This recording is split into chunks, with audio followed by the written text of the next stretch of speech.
हिंदुस्तान की राजनीतिक आकाश में चमकने वाले सबसे चमकदार सितारे और हम सबके नेता हमारे भाई रोहतक से सांसद चौधरी दीपेंद्र सिंह हुड्डा जी का मैं हृदय की गहराइयों से इस कार्यकर्ता सम्मेलन में स्वागत करती हूँ, अभिनंदन करती हूँ, मैं आपका वंदन करती हूँ।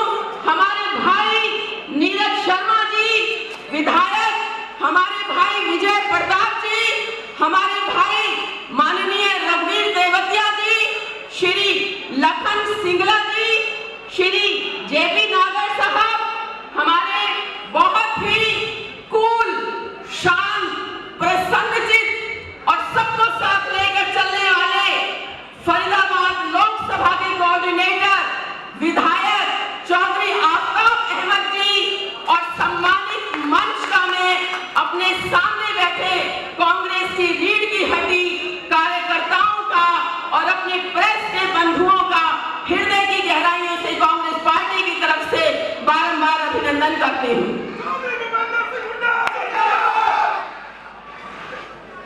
सन 2014 से इस देश में, इस प्रदेश में झूठ की और लूट की राजनीति चल रही है। 2014 से जो झूले दिए गए, जो झूठे वायदे किए गए, जो स्लोगन दिए गए, जो नारे दिए गए, उससे हमारे भोले भाले लोग इनकी बातों में आ गए और ये सत्ता हथिया कर बैठ गए भारतीय जनता पार्टी के पापी लोग, क्योंकि 10 साल से इन्होंने ना कोई वायदा पूरा किया, ना अपने असली मुद्दों को उठाया।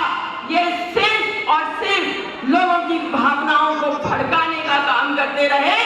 जनता के मुद्दे, जनता के असली मांग वो तो गौण हो गई, खत्म हो गई, हवा में उड़ गई और रह गया क्या?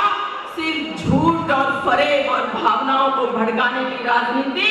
इस देश ने, इस प्रदेश ने सुशासन की बात करने वालों की घोटालों की सरकार देखी है।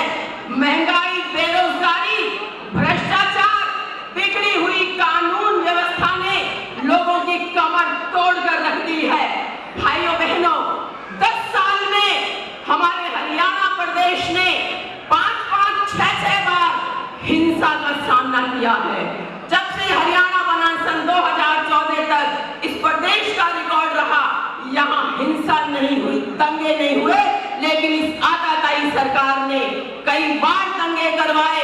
10 साल में 10 बार निर्दोष लोगों पर लाठीचार्ज हुआ। कभी किसानों पर बॉर्डर पे लाठीचार्ज हो रहा है, कभी टीचरों पे लाठीचार्ज हो रहा है, कभी सरपंचों पे लाठीचार्ज हो रहा है, कभी हमारे छोटे मोटे भाई अपनी आवाज उठाने वाले उन पर लाठीचार्ज हो रहा है। तो 10 साल में लगातार धरनों, प्रदर्शनों, आंदोलनों से इस देश प्रदेश की जनता गुजरी है और इन्होंने अपमान किया है हमारे देश के किसानों का, हमारे देश की बहनों का, खिलाड़ियों का, जो दिल्ली में घसीट कर थानों में ले जाई गई, उन्हीं का शोषण हुआ, उन्हीं का मान मर्दन हुआ, उन्हीं को घसीटा गया। ये हिंदुस्तान की नारी तुम्हें माफ नहीं करेगी। और आज जो एक मंत्री संदीप सिंह सत्ता में बैठा हुआ है, जो शोषण का आरोपी है, उस शोषण के आरोपी संदीप सिंह मंत्री को आज भी खट्टर सरकार ने हटाया नहीं है। इनको शर्म आनी चाहिए, किस मुंह से ये महिलाओं से वोट मांगने जाएंगे। इसी तरह बेरोजगारी में हमारे नौजवान भाई दर-दर भटक रहे हैं, नौकरी नहीं मिल रही है, बेरोजगारी में नंबर 1 बना दिया है पूरे हरियाणा को।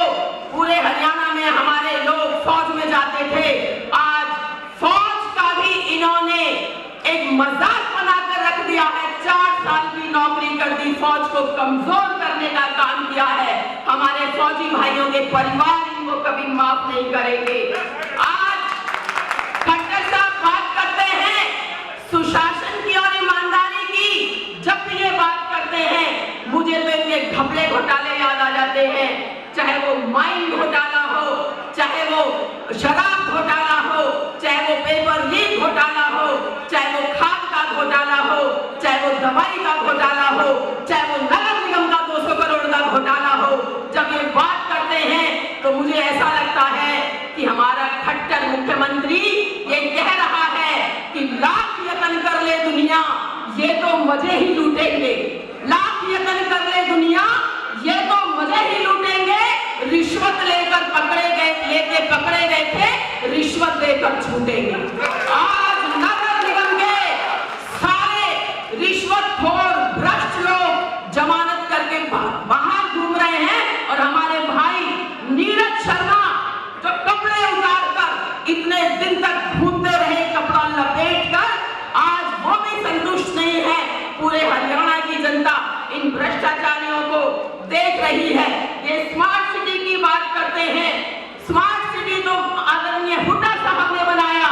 जब वो मेट्रो लेकर आए बल्लभगढ़ तक, जब इन्होंने मेडिकल कॉलेज बनवाया, जब इन्होंने YMCA को यूनिवर्सिटी बनाया, जब हाईवे के सारे पुल बनवाए, जब इन्होंने रेलवे की 600 करोड़ की योजना से जिले के पानी पर बंद करके दिया, जब सड़कें बनवाई, जब सीवर डलवाई, जब नालियां बनवाई, जब पार्क बनवाए और सारी संस्थाओं को आदरणीय हुड्डा साहब ने प्लॉट दिए।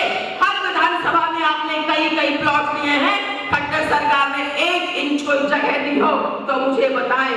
आज हर तरफ सीवर जाम, सड़कें जाम, पानी नहीं आता, बार-बार बिजली के यहाँ कट लगते हैं, उन समस्याओं में किसी का ध्यान नहीं है।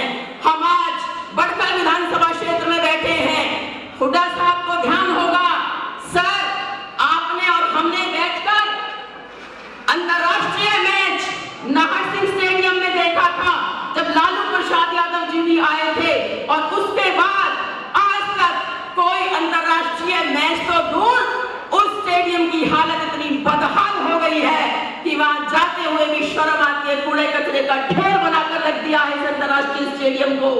आज यहाँ के लोग नेता भाजपा के चिल्ला कर 10 साल से बोल रहे हैं बड़कल झील भरवाएंगे, बड़कल झील भरवाएंगे।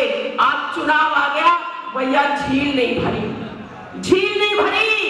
ये तो जब सत्ता से चले जाएंगे तभी हमारे भाई विजय प्रताप झील भरवाएंगे, ऐसा मुझे लगता है। इसी तरह प्रॉपर्टी आईडी के नाम पे, फैमिली आईडी के नाम पे, रजिस्ट्रियों के नाम पे इन्होंने लोगों की लाइनें लगवा दी हैं। पैसे ले लेकर ये लोग ठीक कर रहे हैं। और माननीय हुड्डा साहब ये तो कहते हैं कि हम 18 घंटे काम करते हैं, और मुझे लगता है कि इनके तहसीलदार, इनके SDM तो 24 घंटे काम करते हैं। दिन में रजिस्ट्रियां नहीं होती, रात में तहसील में चले जाओ, लेट नाइट तक लाइटें जली रहती हैं, अफसर बैठे रहते हैं, 2 नंबर के तरीके से रजिस्ट्री करवाते हैं और पैसे ले लेकर अवैध प्लॉटिंग हो रही है। तो मैं ये कहना चाहूंगी कि आपने जो वादा किया है उसके हम कायल हैं। हरियाणा की जनता आपकी तरफ नजरें गड़ाकर देख रही है कि जब आप आएंगे तो प्रॉपर्टी आईडी, फैमिली आईडी को खत्म कराएंगे, BPL के कार्ड बहाल करवाएंगे, बुढ़ापा पेंशन बहाल करवा के 6000 रुपए करेंगे। इनका तो सिर्फ एक तरीका है, फॉर्मूला है सत्ता में आने का, अंग्रेजों जैसा फूट डालो और राज करो। ये सिर्फ लोगों को तोड़ के राज कर रहे हैं। ये सबसे खतरनाक राजनीति इस देश में चल रही है कि अपने सामाजिक ताने बाने को, अपने भाईचारे को छिन्न भिन्न करके, तोड़ के, इस देश की नींव को कमजोर करके भारतीय जनता पार्टी फिर से सत्ता में आना चाहती है। हमें इनको पहचानना होगा। और मैं अपने भाई, अपने नेता श्री दीपेंद्र हुड्डा जी का विशेष धन्यवाद करना चाहती हूँ। एक बात के लिए ये कि आप पूरे हरियाणा में किसी कार्यकर्ता सम्मेलन में पहली बार आए हैं। आप तो बड़ी बड़ी रैलियों में जाते हैं, क्योंकि आप जहां जाते हैं लाखों की भीड़ जुट जाती है, उसके लिए भी धन्यवाद। और आज हरियाणा के लोग अगर किसी एक नेता को सबसे ज्यादा प्यार करते हैं, किसी विश्वास करते हैं तो वो एक नेता है हमारे भाई चौधरी दीपेंद्र सिंह हुड्डा जी। और मैं ये यकीन दिलाना चाहती हूँ, मैं यही कहना चाहती हूँ अपने भाई के लिए और अपने साथियों के लिए कि साथियों, जीत की खातिर बस जुनून चाहिए, उबाल हो जिसमें वो खून चाहिए।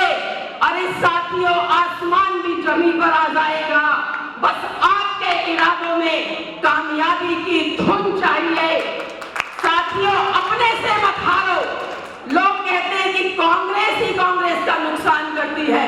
आप अपने से मत हारो, एकजुट हो जाओ और इस संघर्ष के महायज्ञ में अपनी आहुति दो। मिलकर इस भाजपा सरकार को नेस्तनाबूद कर दो, क्योंकि अब तरह तरह के प्रपंच शुरू हो गए हैं। कहीं कोई मॉडल बट रहा है, कहीं चावल बट रहे हैं, कहीं कैलेंडर बट रहे हैं, कहीं मिठाई बट रही है। तो हमें इन चीजों से भटकना नहीं है, बहकना नहीं है। हमें जनता के असली मुद्दे उठाने हैं, जनता की दुखती हुई रग में मरहम लगाना है, हाथ से हाथ जोड़ना है। और अंत में एक बात कह के अपनी बात को खत्म करूंगी कि हो गई है पीर, पर्वत से पिघलनी चाहिए। इस हिमालय से कोई गंगा निकलनी चाहिए। हर नगर, हर नगर, हर गली, हर गांव में, हर तरफ हाथ लहराता हुआ हर शख्स चलना चाहिए। और इस बार हरियाणा में भाई दीपेंद्र हुड्डा जी के नेतृत्व में, चौधरी भूपेंद्र सिंह हुड्डा जी के नेतृत्व में, हमारे प्रधान जी चौधरी उदयभान जी के नेतृत्व में हर तरफ जीत का शंखनाद बजना चाहिए, शंखनाद बजना चाहिए। जय हिंद, जय कांग्रेस पार्टी।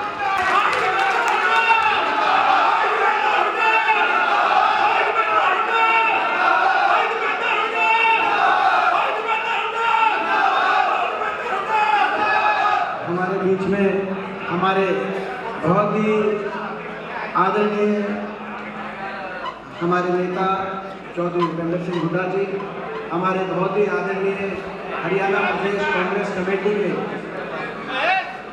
हमारे लोकप्रिय अध्यक्ष, जिनके नेतृत्व में लगातार हरियाणा में कांग्रेस पार्टी बुलंदियां छू रही है। पिछले एक साल में लगभग 37 पूर्व विधायक, पूर्व सांसद जिनके नेतृत्व में कांग्रेस पार्टी में शामिल हुए हैं। हर रोज कोई ना कोई ज्वाइनिंग चल रही है, हर रोज कोई ना कोई जनसभा प्रदेश के किसी कोने में दिखाई देती है। मैं बहुत बहुत बधाई देना चाहता हूं चौधरी उदयभान जी को, उनका बहुत बहुत धन्यवाद करना चाहता हूं। उनके नेतृत्व में कांग्रेस पार्टी मजबूती की तरफ आगे बढ़ रही है। मैं केवल उन्हीं नेतागण के नाम, क्योंकि बहुत से हमारे साथी यहाँ पे अपनी अपनी बात सबने कह दी, सम्मानित मंच और कुछ ऐसे साथी हैं जो अपनी बात यहाँ नहीं, क्योंकि समय के अभाव की वजह से या प्रोटोकॉल में, जैसे हमें बाद में पता चला सीनियर लीडर बोलना शुरू हो गए थे, कुछ लोग ऐसे थे जो अपनी बात नहीं कह पाए। मैं उनके नाम जिनको बोलना था लेकिन उनकी हाजिरी आप लगाना। हमारे भाई रिंकू चंदीला जी, बोलना था भाई को, लेकिन सीनियर लीडर्स का क्रम शुरू हो गया और समय की वजह से रिंकू चंदीला जी हमारे भाई, उनकी हाजिरी में आपके लगवाना चाहता हूँ। हमारी बहन रेणु चौहान जी, हमारे भाई मुकेश भाटी जी, लक्ष्मण तंवर जी, हमारे भाई दीपेंद्र चंदेलिया जी, हमारे भाई नीरज गुप्ता जी, विजय कौशिक जी, ढालचंद डागर जी, हरिंदर मडाना जी, हमारे पार्षद अनिल शर्मा जी, पूर्व पार्षद ठाकुर भानु प्रताप जी, पूर्व पार्षद बालकृष्ण मिश्र जी, संजय सोलंकी जी, गजना लांबा जी, विजेंद्र आर्य जी, विजेंद्र भवी जी, हमारे भाई मैम जी, योगेश गौड़ जी, हमारे आदरणीय योगेश जी, बहुत से हमारे वो साथी हैं जिनको वीरपाल जी, हमारे भाई वीरपाल जी, ये वो सभी साथी जिनको बोलना था। सन्नी बादल जी, इसका भी नाम लिखना भी, सन्नी का बाद में मेरे को कहेगा। तो सभी ये साथी इनको बोलना था, इनकी हाजिरी लगवाते हुए मैं लंबी बात ना कह के अपनी, क्योंकि आप हुड्डा साहब जी को सुनना चाहते हैं कार्यकर्ता सम्मेलन में, कोई बहुत लंबी भाषण का आज कार्यक्रम नहीं। आज मैं धन्यवाद करता हूँ फरीदाबाद के सभी कार्यकर्ताओं का, सभी नेतागणों का कि इस कार्यकर्ता सम्मेलन में आपने मुझे भी याद किया। और मैं समझता हूँ कि जो प्रदेश के अलग अलग कोने में कार्यकर्ता सम्मेलन चल रहे हैं, नेता विपक्ष और प्रदेश कांग्रेस कमेटी के अध्यक्ष के नेतृत्व में मैं समझता हूँ किसी कार्यकर्ता सम्मेलन में मैं भाई रोहतक में गया हूँ, उस कार्यकर्ता सम्मेलन में रोहतक या फिर मैं फरीदाबाद में हिस्सा लिया आपके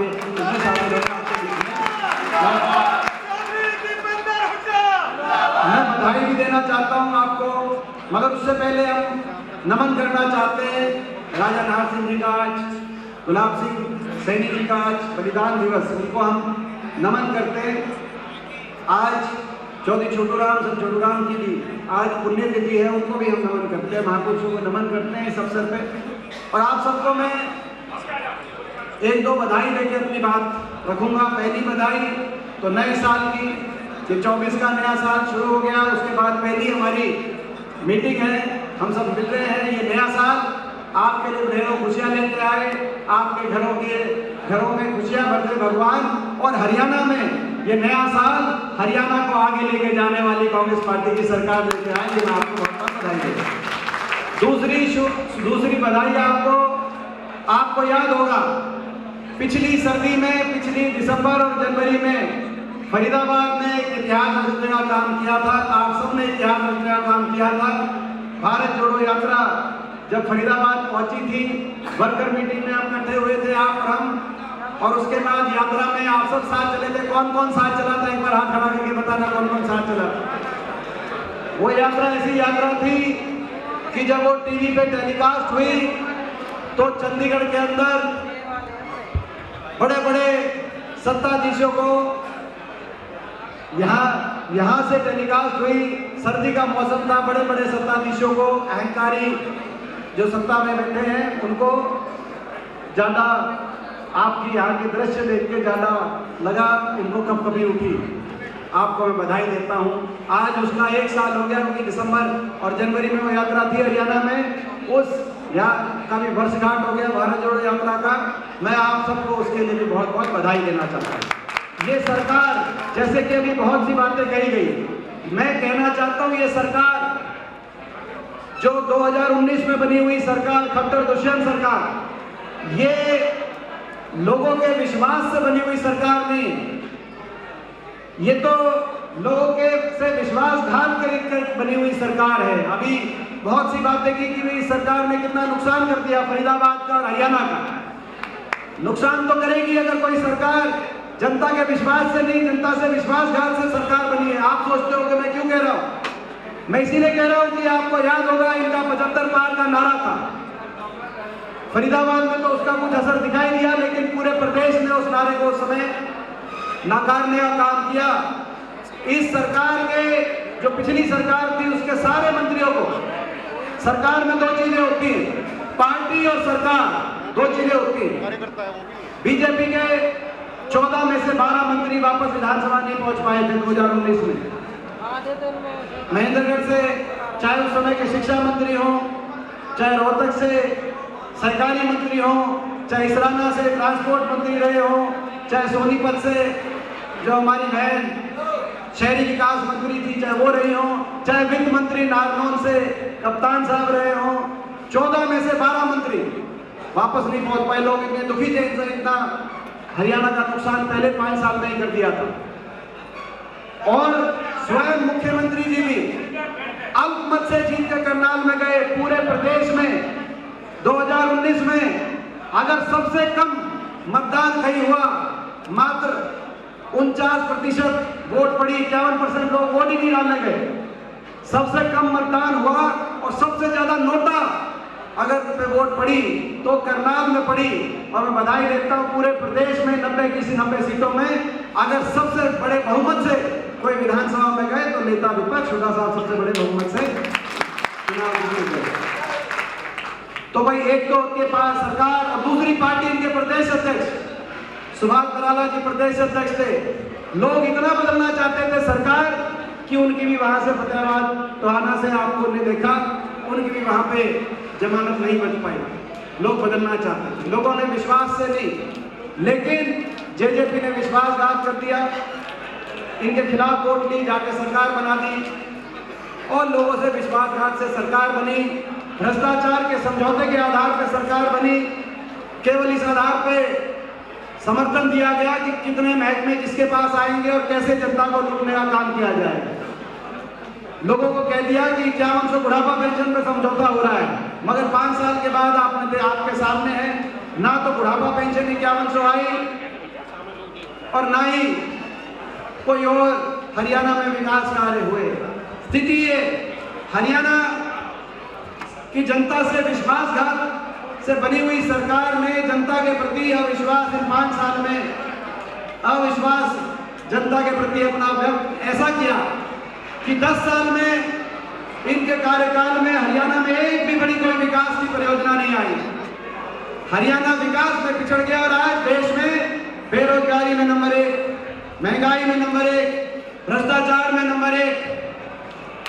बाकी चीजें आपको हुड्डा साहब और देवान जी के, लेकिन फरीदाबाद में आप देखो क्या स्थिति है। हम देखते हैं फरीदाबाद, जिस फरीदाबाद में जो हमारी सरकार की कांग्रेस पार्टी की, चाहे वो भगतपुर फ्लाईओवर से फरीदाबाद की कनेक्टिविटी बनी हो, चाहे उस समय होडल में हमने 4 लेन 6 लेन का फाउंडेशन रखवाया था, मथुरा रोड का, मथुरा तक 6 लेन, चाहे मेट्रो बल्लभगढ़ तक लाने की बात हो जो हमारी सरकार में आई, चाहे वो IMT जो औद्योगिक क्षेत्र फरीदाबाद में स्थापित कराने की बात हो, चाहे वो बाईपास निकलवाने की बात हो, गुड़गांव तक 4 लेन सड़क गुड़गांव तक जोड़ने की बात हो, ESI मेडिकल कॉलेज बनाने की बात हो, YMCA यूनिवर्सिटी बनाने की बात हो और फरीदाबाद को दोबारा से देश के विकास के मानचित्र पे लाने की बात हो।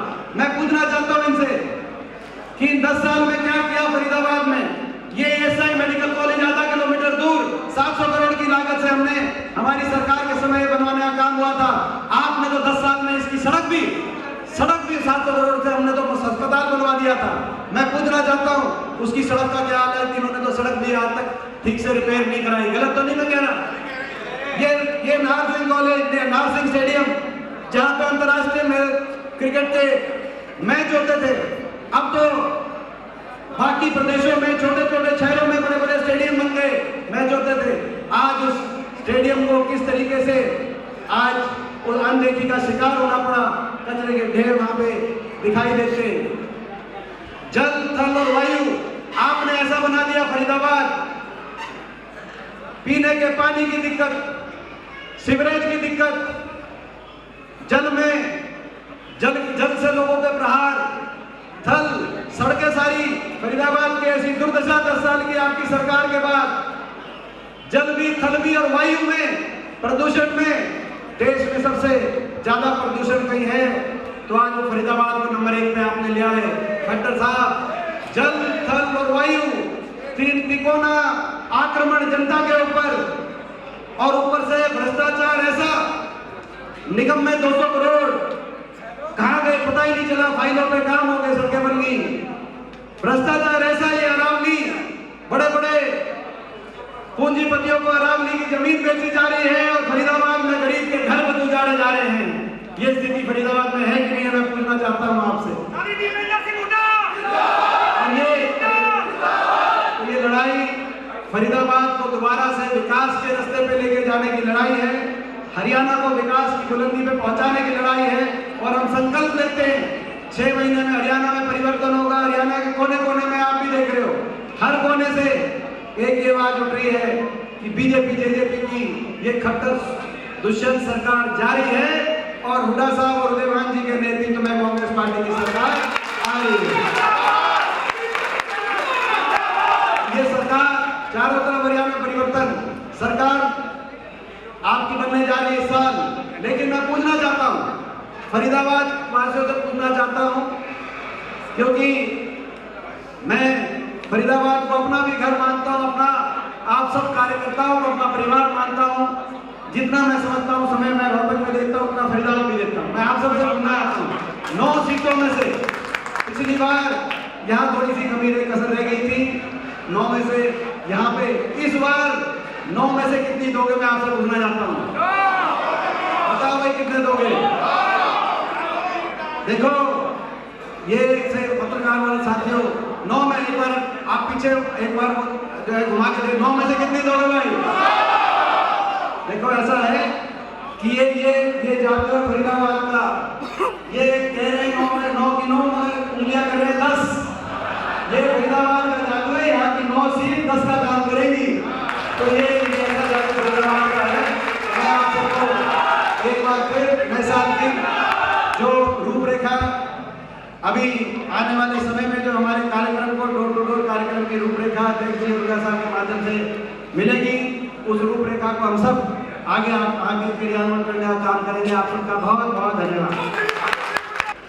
सबसे पहले मैं आप सबको नव वर्ष 2024 की बहुत बहुत शुभकामनाएं और बधाई देना चाहूंगा और प्रभु से कामना करूंगा ये हमारा 2024 पिछली 2023 की गलत यादों को भुलाते हुए ये 2024 हर सबके लिए खुशी लेने वाला हो, खुशी लाने वाला हो, सुख समृद्धि वाला हो, हम आगे बढ़े, ऐसा ही मैं प्रभु से कामना करता हूं। साथियों, आज का यह कार्यकर्ता सम्मेलन है, लेकिन हमारे साथियों बहुत यहाँ पर लंबे लंबे भाषण हो चुके हैं। मैं आपसे चंद शब्दों में कुछ बात कहना चाहूंगा। ये कार्यकर्ता सम्मेलन है और आप फरीदाबाद जिले के सभी जो कांग्रेस की रीढ़ की हड्डी यहाँ पर बैठे, चुनाव शुरुआत हो चुका है ये समझिए, और आज जैसी परिस्थितियों से आपको सामना करना पड़ रहा है, ऐसे जुमलेबाजों से, झूठे लोगों से, उसके लिए आपको चुनाव प्रचार की तरफ बहुत ध्यान देना पड़ेगा। उसके लिए आप ये संकल्प लें कि हर व्यक्ति अपने घरों पर कांग्रेस का झंडा लगाएगा। 1 हफ्ते के अंदर अंदर सब कांग्रेस का झंडा लगा। दूसरा मेरा आपसे अनुरोध है, जितने भी व्हीकल हैं, चाहे 2 व्हीलर हो, चाहे 3 व्हीलर हो, चाहे अपनी 4 पहिए की गाड़ी हो, कोई सी भी गाड़ी हो, सब पे स्टिकर लगना चाहिए कांग्रेस का प्रचार के लिए। और सभी जो युवा साथी हैं जो फेसबुक पर जो सक्रिय रहते हैं, उनको अपने ज्यादा से ज्यादा शेयर करने चाहिए और अपनी जो बातें हैं नेताओं की वो जन जन तक पहुंचाने की आवश्यकता है। और उसको हमारे यूथ के जो कार्यकर्ता हैं उनकी जिम्मेदारी है, वो ज्यादा बेहतर ढंग से लोगों के बात अपनी बात पहुंचा सकते हैं। मैं आपसे अनुरोध करना चाहूंगा, अब ये समय आ गया है, तराजू आपके हाथ में है, आप लोगों को बताने की जरूरत है। आपको बताने की जरूरत है कि किस तरह से चौधरी भूपेंद्र सिंह हुड्डा जब मुख्यमंत्री थे 81.5 किलोमीटर मेट्रो लाइन बिछी थी। आपके पहले फरीदाबाद और फिर बल्लभगढ़ तक मेट्रो लाइन बिछाने का काम चौधरी भूपेंद्र सिंह हुड्डा ने किया। दिल्ली से गुड़गांव तक की मेट्रो हुड्डा साहब ने की और दिल्ली से बागरगढ़ तक की मेट्रो लाइन हुड्डा साहब ने बिछाई। 4 बड़े बिजली के कारखाने लगाए, 43,000 करोड़ रुपया खर्च करके। जब इनको सत्ता सौंपी थी तो बिजली हरियाणा में सरप्लस देने का काम हुड्डा साहब ने किया था। इनसे पूछो कि क्या इन्होंने एक भी यूनिट का कोई बिजली का कारखाना लगाया? जो ये मेट्रो की बात करते हैं कि झूठे जो मुख्यमंत्री खट्टर साहब, इन्होंने 26 जनवरी 2021 को ये ट्वीट किया था कि हम फरीदाबाद से और गुड़गांव तक मेट्रो बनाने जा रहे हैं, जिस पे 5900 करोड़ रुपया खर्च होगा। उसका तो आज तक कहीं भी कोई एक पिलर लगा नहीं। अब घोषणा कर दी हम पलवल तक मेट्रो लेकर के आए। ये अंतर है, इस चीज को अंतर को आप लोगों ने समझना है। हुड्डा साहब ने 12 यूनिवर्सिटियां बनाई, मेडिकल कॉलेज बनाए। फरीदाबाद में चाहे बदरपुर का फ्लाईओवर है, चाहे मेडिकल कॉलेज है, चाहे आपका ग्रेटर फरीदाबाद को बसाने का है, चाहे मेट्रो का है, चाहे YM से यूनिवर्सिटी बनाने का काम है, ये सब हुड्डा साहब की देन है। हुड्डा साहब ने IMD बनाई थी यहाँ पे फरीदाबाद में। अभी मुझे ज्ञापन मिला है, हमारे कुछ साथी दे रहे थे कि IMD हुड्डा साहब ने बनाई यहाँ पर इंडस्ट्रियल मॉडल टाउन। इसका मतलब यह है कि जो हमारी जो फैक्ट्री, जो उद्योग धंधे, छोटे जो कुटीर और लघु उद्योग हैं, उनके लिए प्लॉट काटे गए थे वो इंडस्ट्री लगाने के लिए। और जो रेजिडेंशियल एरिया में आ रहे थे या बाहर से उनको जगह नहीं थी, उनको रिजर्व प्राइस पर उसमें एक प्रोविजन है कि रिजर्व प्राइस पर उनको प्लॉट दे देते। एक भी किसी भी छोटे उद्योगपति को इन्होंने एक सिंगल प्लॉट देने का काम नहीं किया, बल्कि उस पर बोलियां लगाई, बोली लगा करके और खुले में उसको जो एक लाभ देना था छोटे उद्योगपतियों को, MSME वालों को, किसी को भी एक भी कोई भी लाभ नहीं मिला। अब ये बात आप ये देखें कि जो MSME हजारों फैक्ट्री हरियाणा से, कई हमारे फरीदाबाद से चली गई। जब नोटबंदी और लॉकडाउन हुआ था, ये जो कह रहे थे ना रोजगार कि हम 2 करोड़ लोगों को रोजगार हर साल देंगे, आज हरियाणा में सबसे बड़ी बेरोजगारी का सबसे मुख्य कारण यह है कि यहाँ पर MSME छोड़ के चलेगी और उल्टा जो है लाखों लोगों का रोजगार हरियाणा से इस सरकार ने छीन लिया। इस सरकार ने, मैं मुद्दे की बात करूंगा, ज्यादा बात नहीं करूंगा। लीला होटल में गुड़गांव में एक मेला लगाया था उद्योगपतियों का, सारे NRI बुलाए थे विदेश से। लीला होटल 7 स्टार होटल गुड़गांव में 200 करोड़ रुपया उनकी मेहमान नवाजी पर हवाई जहाज में अपने भेज करके टिकट लेकर के उनको बुलाया था। और उसमें फैसला इन्होंने घोषणा की थी कि हम हरियाणा में 6,19,000 करोड़ का निवेश लाएंगे और 429 फैक्ट्रियां लगेंगी। अब ये बात आप सोचें, इनसे पूछें कि भाई वो 6,19,000 करोड़ कहाँ है और वो 429 फैक्ट्री लगनी थी, वो कहाँ है?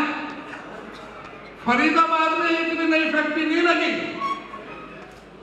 सरकार हमारी आएगी, फरीदाबाद में एक मदर यूनिट भी यहाँ पर लगाएंगे, जो बड़ी जो फैक्ट्री लगेगी। वो यहाँ पर पूरी तरह से जो फरीदाबाद मशहूर था उद्योगों के नाम से, फैक्ट्रियों के नाम से, लेबर के नाम से, सबसे ज्यादा बुरा हाल इस फरीदाबाद का किया। लेबर का क्या था? आपको पता है कि 1942 में जब गवर्निंग काउंसिल थी, जो अंग्रेज वायसराय की अध्यक्षता में था, उस समय गवर्निंग काउंसिल के मेंबर डॉक्टर अम्बेडकर जी ने एक कानून बनाया था। लेबर लॉ लेकर के आए थे कि कोई भी मजदूर 8 घंटे से ज्यादा कोई नौकरी कोई मालिक ले नहीं सकता उन फैक्ट्रियों में।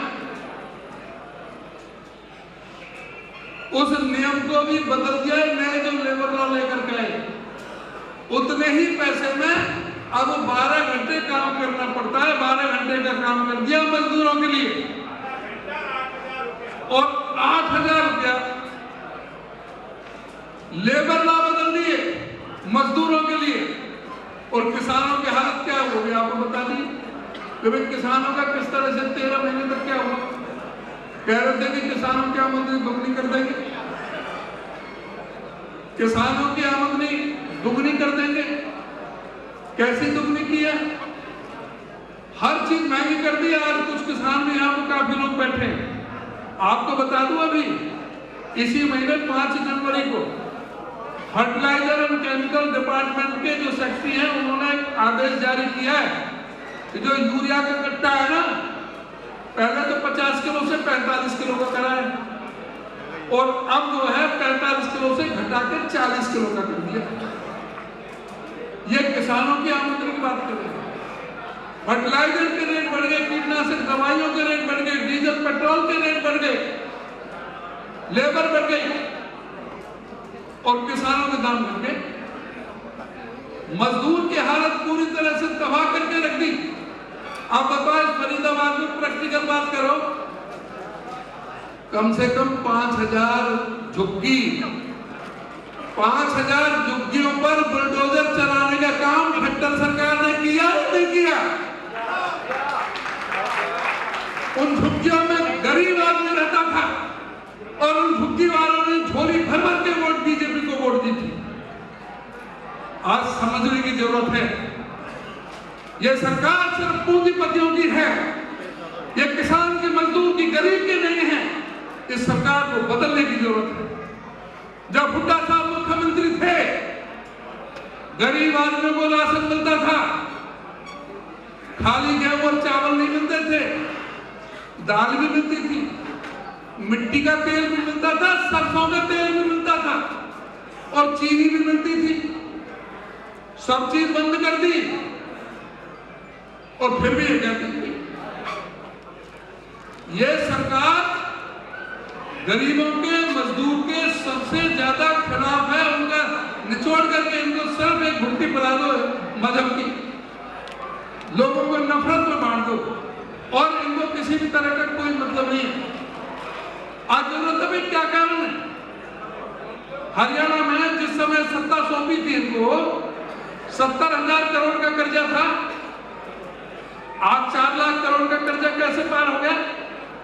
आज कोई बच्चा हरियाणा के अंदर जन्म ले रहा है तो अपने मां के पेट से वो 1,32,800 रुपए का कर्जा लेकर के पैदा हो रहा है। इसके लिए कौन जिम्मेदार है?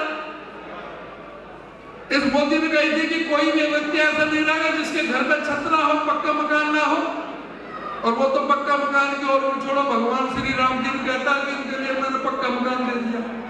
अरे भाई तेरी क्या औकात है, क्या हैसियत है, तू भगवान श्री राम को पक्का मकान दे दिया? भगवान श्री राम को पक्का मकान दे दिया, गरीबों को तो दे नहीं पाया।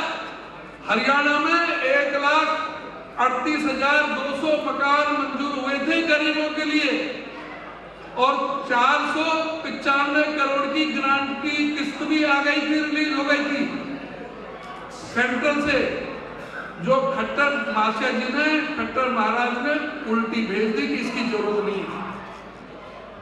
शिक्षा विभाग का 10,676 करोड़ वापस भेज दिया, जबकि 8,240 स्कूल के कमरों की जरूरत है। हरियाणा में 538 स्कूल ऐसे हैं जहां पर लड़कियों के लिए टॉयलेट नहीं है, 1,047 स्कूल ऐसे हैं जहां पर लड़कों के लिए भी टॉयलेट नहीं है, 131 स्कूल ऐसे हैं जहां बिजली की व्यवस्था नहीं है, 326 स्कूल ऐसे हैं जहां पर 4 दीवारी तक नहीं है।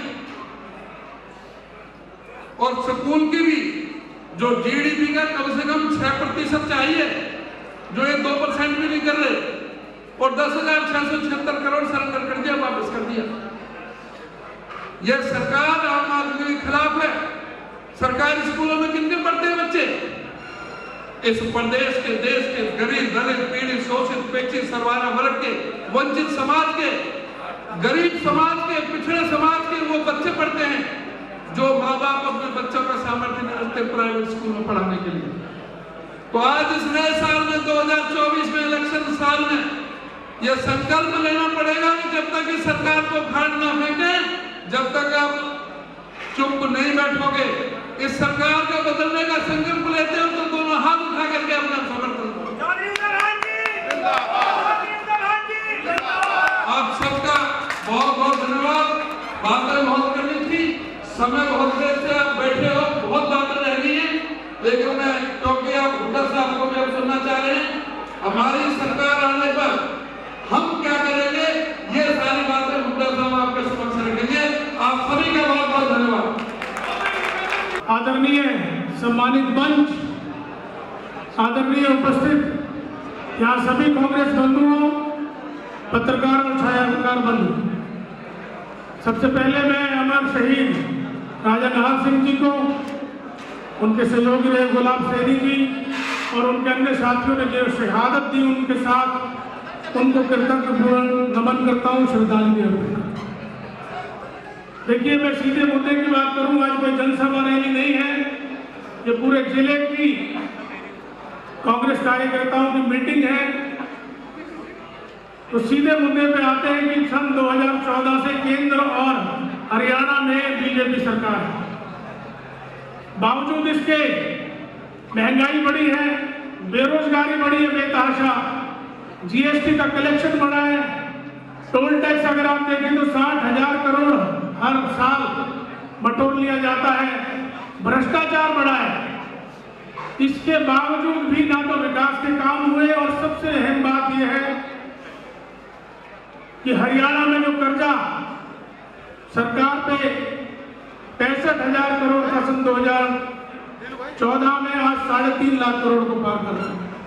और मनमोहन सिंह जी की सरकार में 55 लाख करोड़ था, आज 205 लाख करोड़ केंद्र सरकार पर कर्जा है।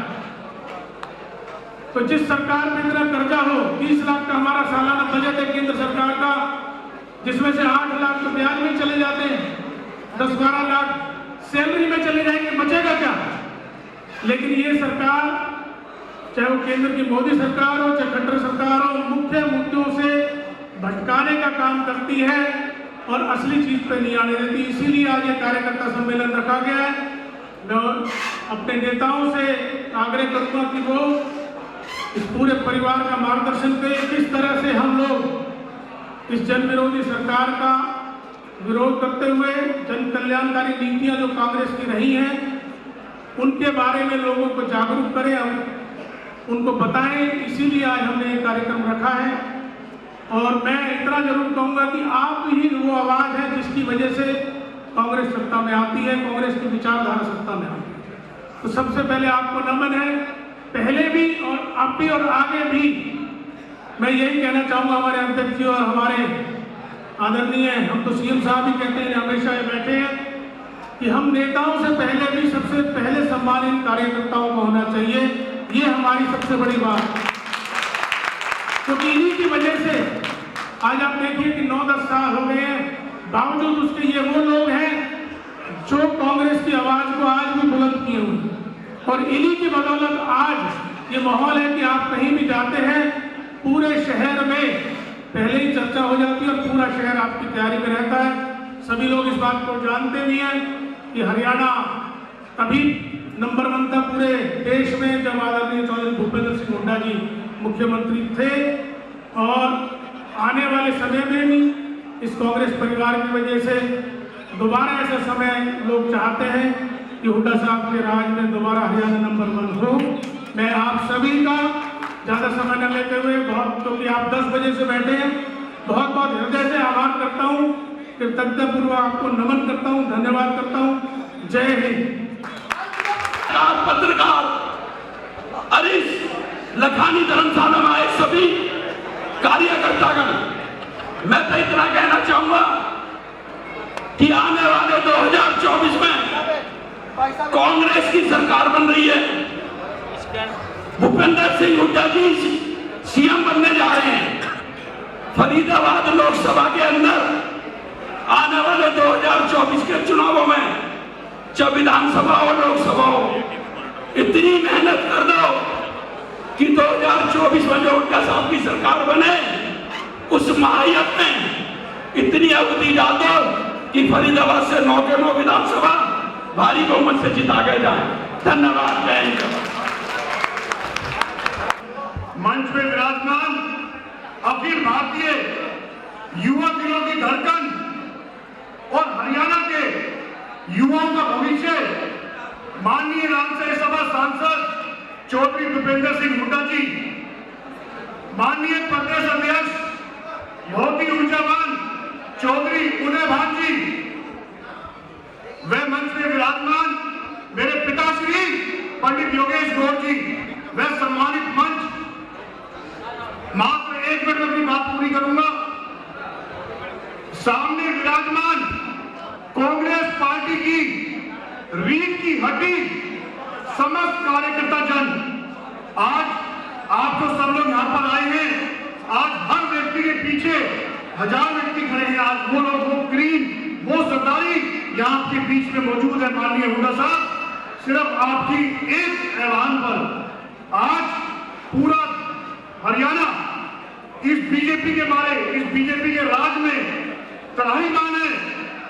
उनको सिर्फ 2005 से 14 तक का जो हरियाणा नंबर 1 था वो समय वापस चाहिए। वो उसके अलावा उनकी कोई आपसे और इसके अलावा 2024 में पूरे देश की और खासतौर से हरियाणा की युवाओं की आस हमारे आने वाले मुख्यमंत्री चौधरी भूपेंद्र सिंह हुड्डा जी आपको विश्वास दिलाते हैं कि समस्त हरियाणा में आपको फरीदाबाद से सबसे ज्यादा आपको यहां से समर्थन मिलेगा, वोट मिलेगी, प्यार मिलेगा और मान सम्मान मिलेगा। आपसे भी एक उम्मीद है, एक प्रार्थना करना चाहता हूं कि जब आप कभी भी टिकटों का बंटवारा करें तो आप भी पूरा उसका ब्यौरा मंगवा के करें। और आप, क्योंकि आपके एक फैसले पर फरीदाबाद की उम्मीदें टिकी हैं, आपके और माननीय चौधरी भूपेंद्र सिंह हुड्डा जी, आज पूरा फरीदाबाद आपके लिए पिछा हुआ है, यहाँ पर भी और बाहर भी।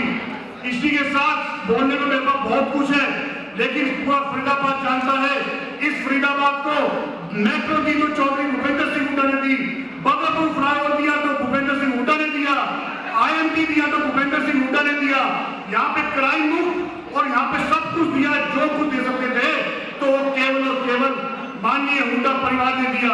तो साथ ही मुझे कहने में गुरेज नहीं, कहने में कोई डर नहीं।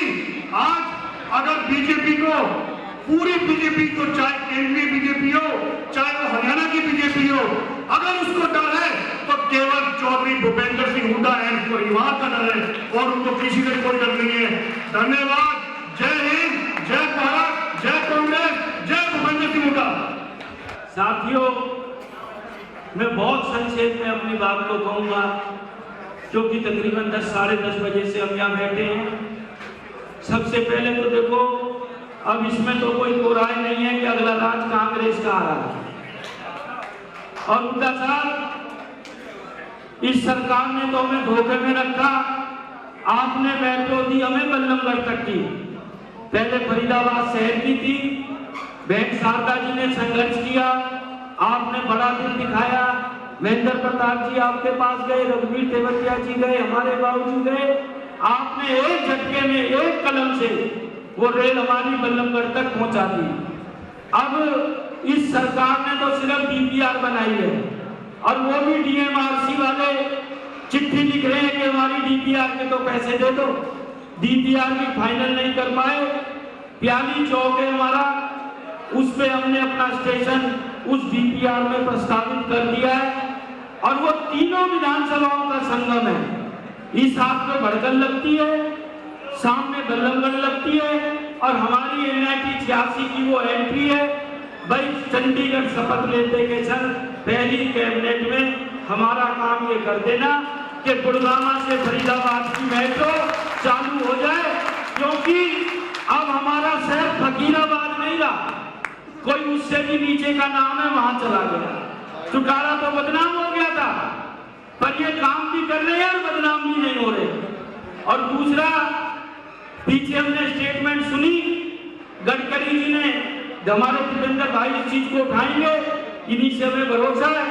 गडकरी जी ने यह हाउस को भरोसा दिया था कि 2-3 महीने के अंदर 50 किलोमीटर में सिर्फ 1 टोल होगा और हमारे यहाँ 50 किलोमीटर में 5 टोल है।